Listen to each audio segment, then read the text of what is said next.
VGK will not be playing on opening night. The NHL released the opening night schedule for the upcoming season, and the Golden Knights are not playing in one of the three marquee games. Details next, right here on Locked On Golden Knights.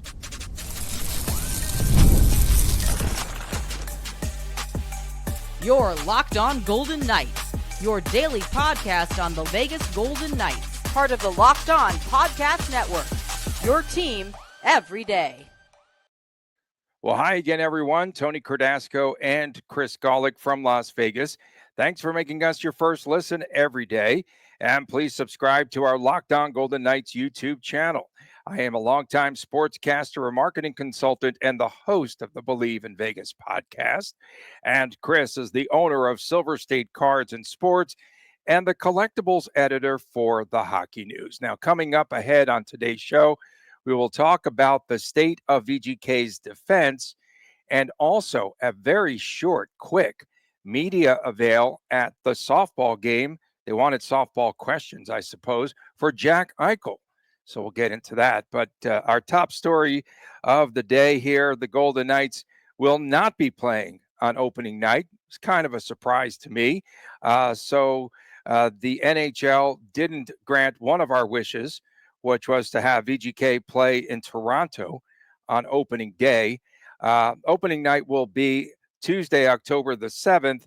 Instead, the West Coast opener, Chris, will be the Avalanche at the Kings, 7:30 Pacific time that night.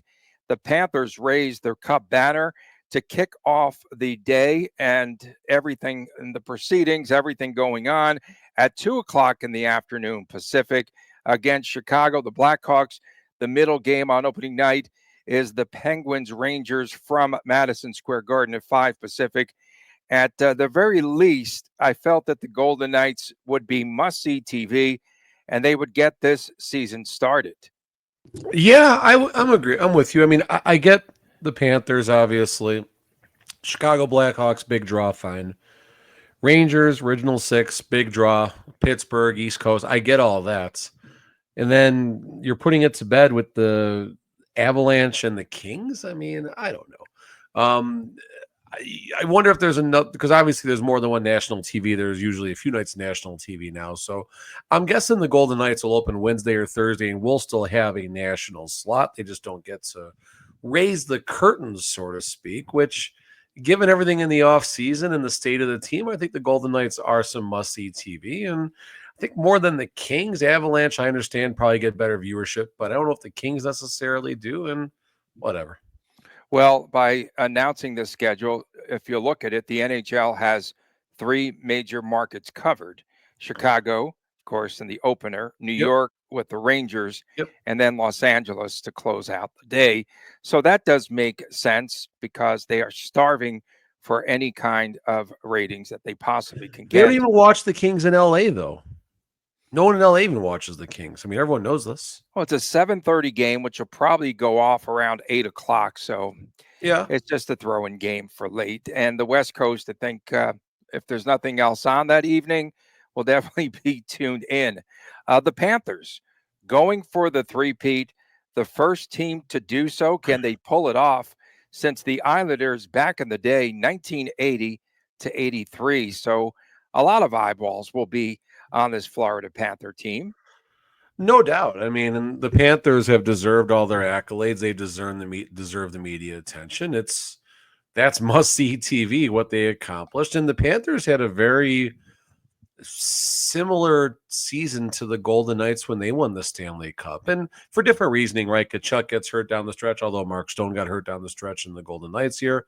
And you knew that they were a good team. I don't think anyone looked at the Marchand acquisition as the piece that was going to do it. You know what I mean? And then, of course, they had a pretty strong playoff. And I definitely think they're right there in the mix for a possible three-peats.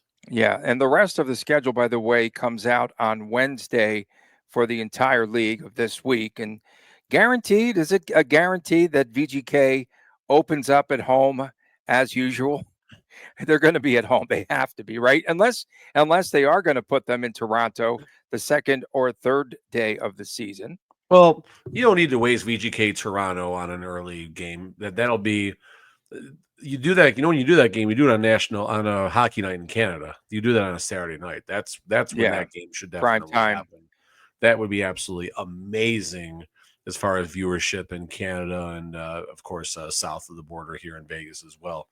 So I mean, I don't think it really matters who the Golden Knights play early on as far as TV and everything. It should be an okay draw. Everyone wants to see what Marner's going to bring to the team.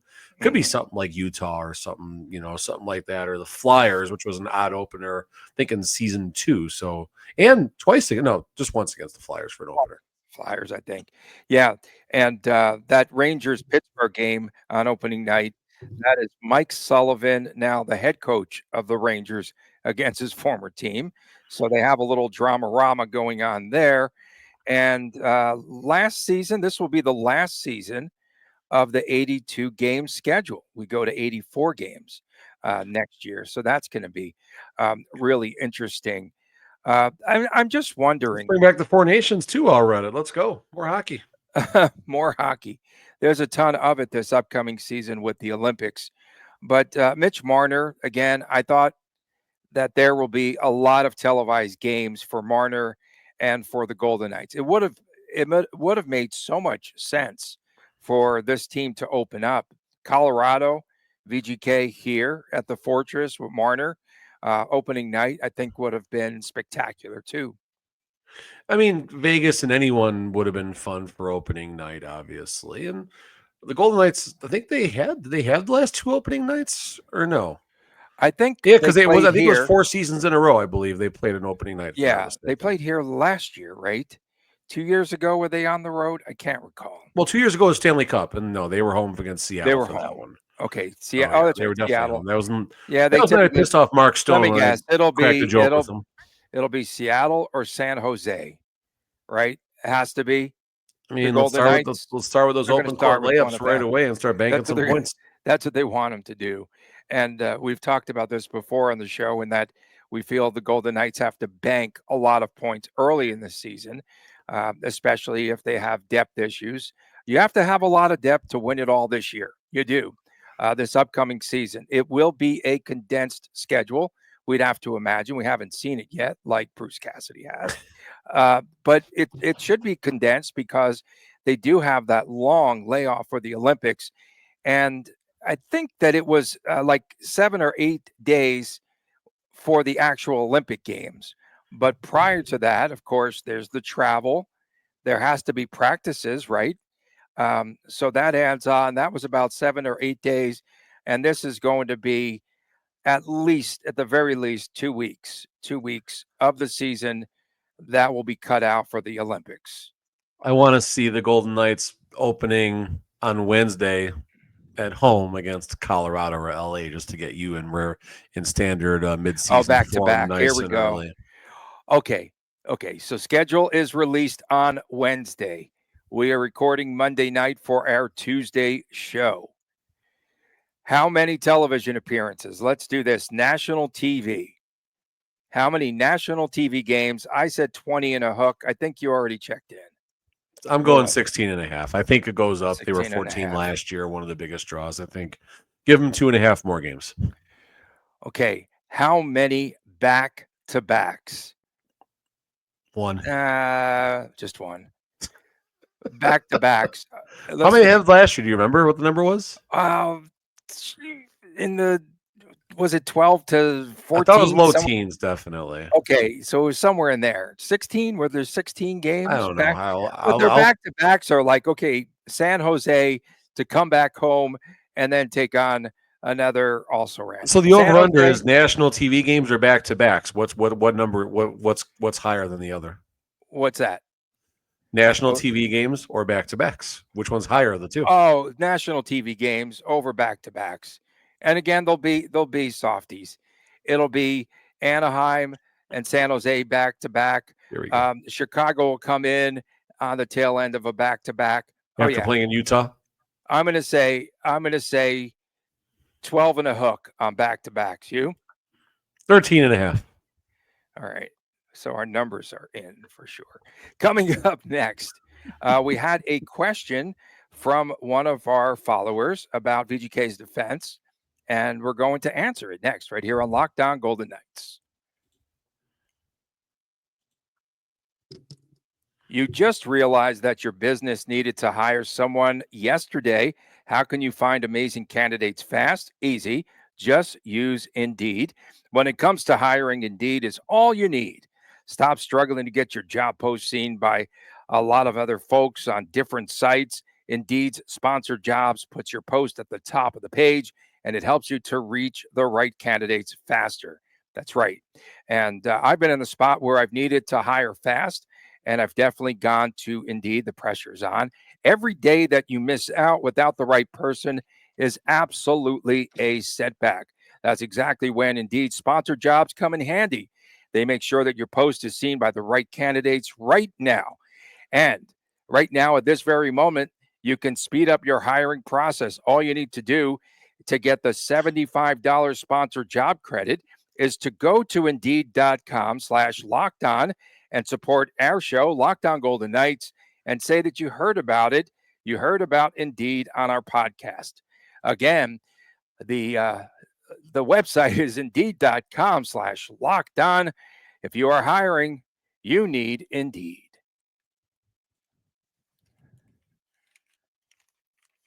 Lost track like we usually do here at night. Whenever we record at night, something's a little fishy.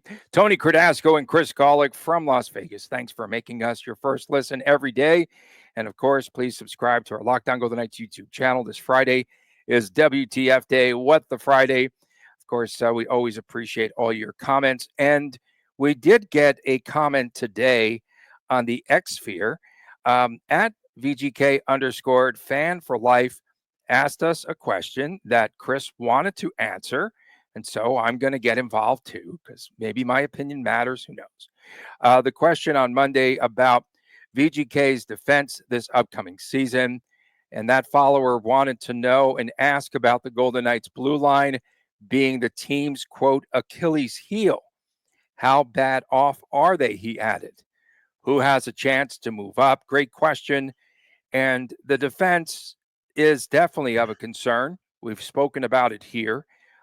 Minus a healthy Alex Pietrangelo, if he were healthy. And then, of course, without Nick Hague, a mainstay in the six-man unit. And so, and then my concerns, where is Rasmus Anderson? Where's that deal? That would solve a lot of issues the more you go up and down the pairing. So I think it would definitely solve issues, Chris, with Noah Hannafin, because they paired together and had great success when they played together in Calgary. And I personally thought that Zach Whitecloud, to me, took a step backwards last season. The third pairing, well, Lauzon and Korczak, I think Korczak could move up to the second pairing and take over Whitecloud's spot there. But that's the one weakness perhaps that I see with this lineup. And then, Caden Korczak, he played, 20 games a season ago? And how does he step up to play a full 70 to 82 games? I was going to say 84, not yet. 70 to 82 games this upcoming season. Korczak is ready, and I'm sure we'll dive into that a little bit later. A couple things here. So, number one, the Golden Knights still have 2/3 of their defensive unit intact. There's no Alex Pietrangelo, and Pietrangelo was damaged from the tip of his toenail to the last follicle of hair on his head and everything in between. Nick Hague, that's a player that the team is going to miss. I think Hague has not hit enough of his potential yet, which explains the trade as well. But hopefully Nick Hague does great things down in Nashville. Looking nothing but the best for him there. This Golden Knights team last year in the regular season was third overall in goals against at .261. And here's the interesting thing. And this tells me the defense played really well, because when you look at the save percentage leaders, the Golden Knights were all the way down in 12th place with the team save percentage of .903, so slightly above the league average, which is good. Tells me if the goaltending was a little better, the defense would have been a little bit better, and vice versa. Now, let's go a little bit deeper here. Pietrangelo was okay for bits and pieces of the season last year.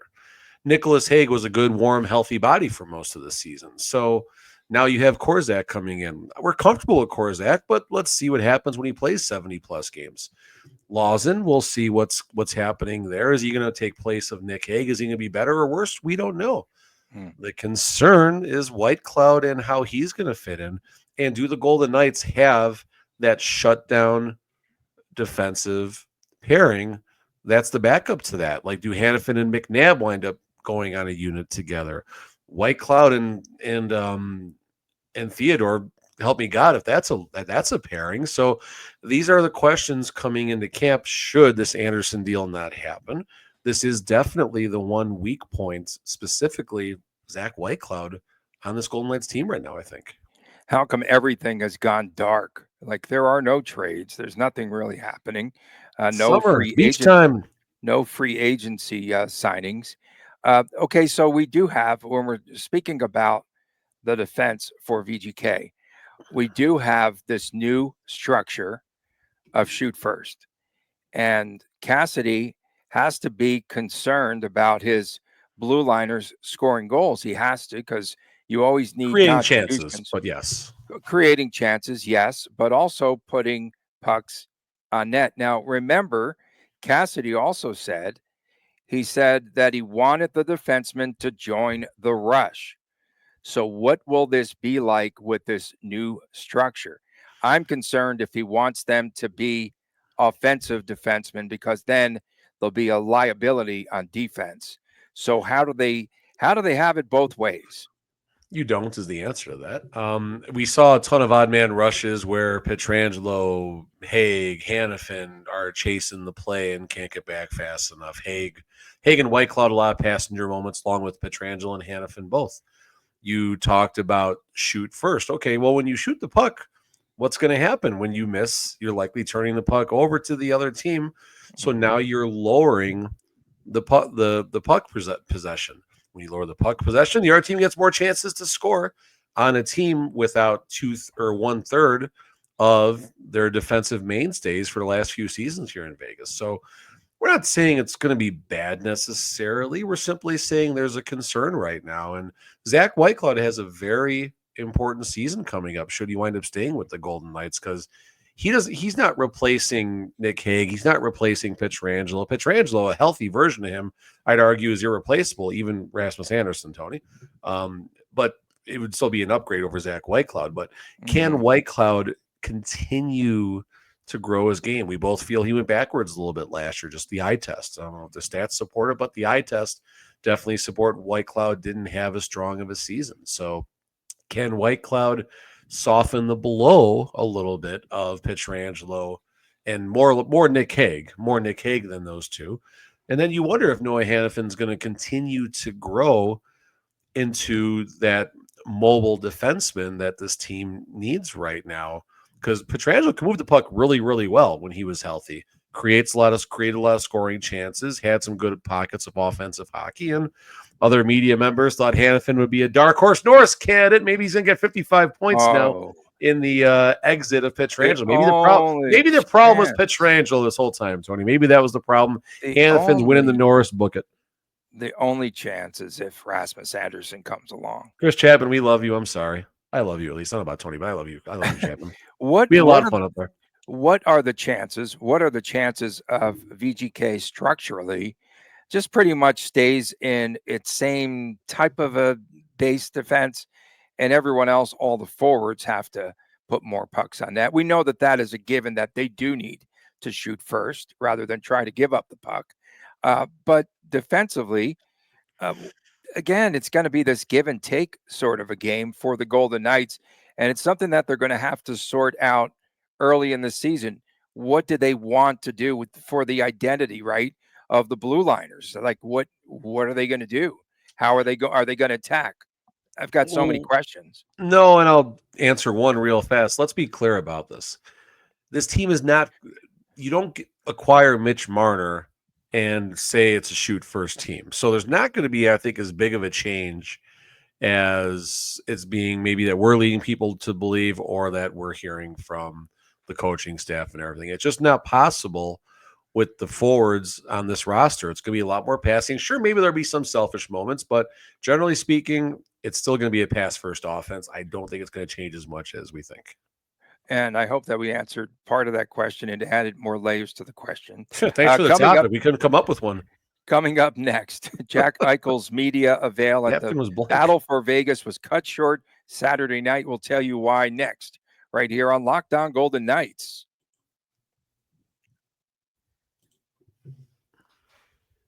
It is the season there. Summer sports are in full swing. And whether you are all about baseball, home run derbies, golf on the greens, NBA Summer League still going on. You can bet on that. There's a lot of soccer action to gamble on. And FanDuel is the best way to make every game even more exciting. That's right. You've already been following the action. Why not take a step up, if you will, and make it even more thrilling? With FanDuel, you can get it on in the game while your friends are getting sunburned at the Ultra Pool. And we've been using FanDuel to track our favorite matchups. The app keeps it fresh with daily new promotions and fun ways to bet. And I like that they pay you right after you get your win. If you are new to FanDuel, right now, new customers can bet just $5 and get $150 back in bonus bets if your first bet wins. Open the FanDuel app today or visit FanDuel.com/lockedon to get started. FanDuel.com, America's #1 sportsbook.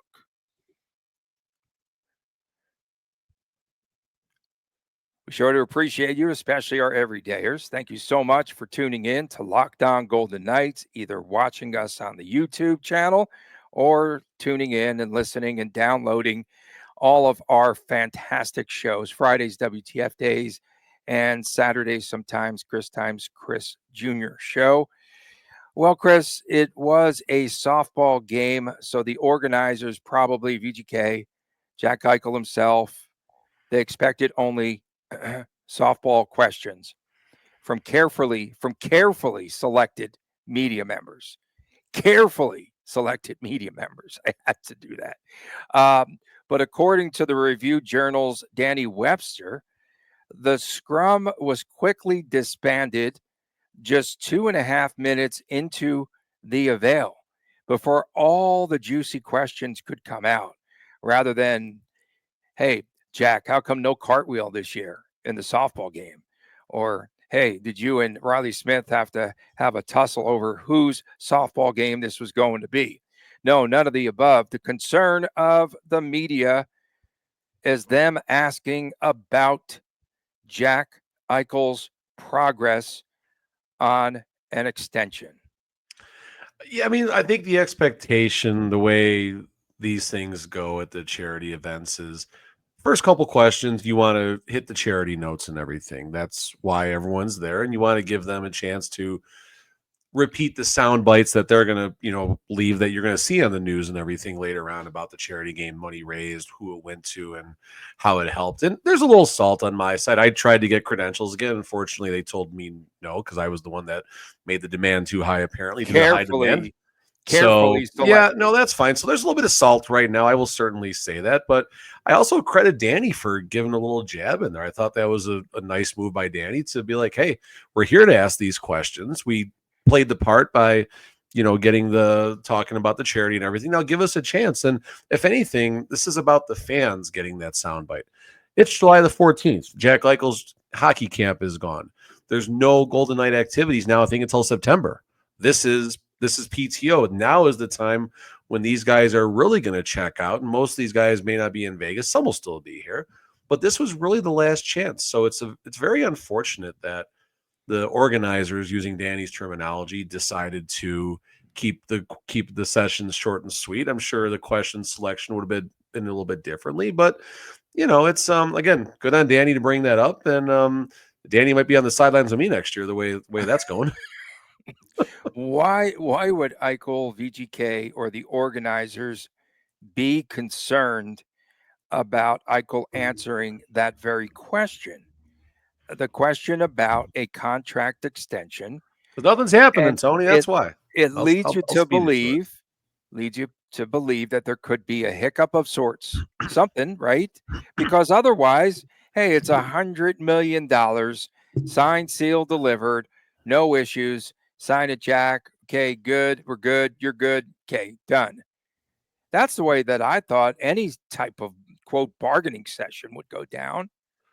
I mean, hey Jack, it's mid July. Your extension eligible right now. How are things going? And the answer might have simply been, hey, things are going well, but right now with schedules and everything, we haven't been able to sit down and discuss much. Great, no problem. But if that's the answer, Tony, we're not even having a segment right now. We're done with this. We're talking I don't about have something else. the way that I would handle that is I don't have an announcement to make at this time.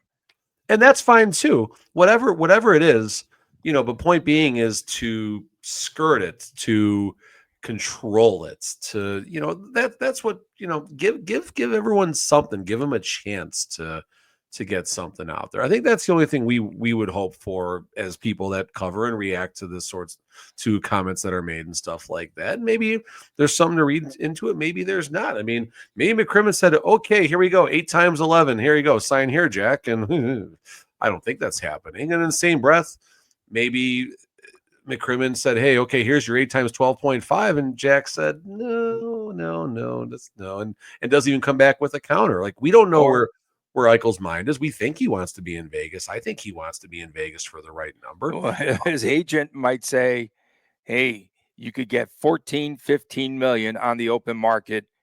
Hold your engines right there. 100%. We didn't count, we didn't add the agent into the equation. So when they cut something like this short, is it the fault of the organizers? Is it the Golden Knights don't want him to answer? Is it Jack himself, his agent, and his camp? Like, who do you think mandated? We don't want to take any more questions. And it would have been fair. I think it would have been very fair. It's like, hey, guys, tonight is a night in which we raised $150,000 for local charities. Can we just talk about the impact of this softball game and leave any hockey-related questions out of the equation? I think that I would have appreciated that as a quasi-media member a lot more. I would have. I would have appreciated that he just came out and said, okay, guys, put the brakes on. Tonight is not a night to talk about my contract extension. Let's talk about softball, the kids, the money that we made, and what a fantastic event this was. I disagree. I think that you can satisfy two needs in that point. Number one, you're talking about not even stirring the pot. Just, I did. I stirred it for you. Fair enough. No, I mean, you can satisfy two needs. One, yes, you want to check out make sure to continue to raise awareness and get the right sound bites out there for the event. But last year, we had a very nice time. We had a fun interaction with Ryan Reeves talking about the media difference of Toronto and Vegas and just how he adjusted to you cost him his job, apparently. And then Logan Thompson and Chris actually probably got the soundbite of the night, just asking how things are looking for next year and everything. And then he comes back with looking to find that love for the game and everything again. So I mean, it's a great shot of BGK. Sorry if that's don't people want to take it like that. It was all fair. But point being is, though, this is people want these sound bites. People want not necessarily taking shots, but just give us a taste of what's up with the contract. And I think Jack would have given as passively honest as an answer as he would have. I don't think he's going to outright say it's not going good, I'm not coming back next year, or on the same breath, he's not going to come back and say, oh yeah, we're close, but we got a couple things to. I think you might have got something a little bit in the middle there, but just something you can get an honest reaction. I think what had happened too was the media members that were there said, okay, this is an opportunity outside of the control of the Golden Knights where we can get in our questions. They're all fair game because they could have asked that question of Kelly McCrimmon in his presser with Marner, and he was there, media availability, but no one popped that question. That's a miss. That's a miss. I love all those guys, but that was a miss that night. Don't forget, make sure that you subscribe to Locked On Golden Knights, our YouTube channel. It is red hot right now. We appreciate everyone tuning in, especially our everydayers. For my man, Chris Golick, I'm Tony Cardasco. We'll be back again on Wednesday right here on Locked On Golden Knights, and please take care.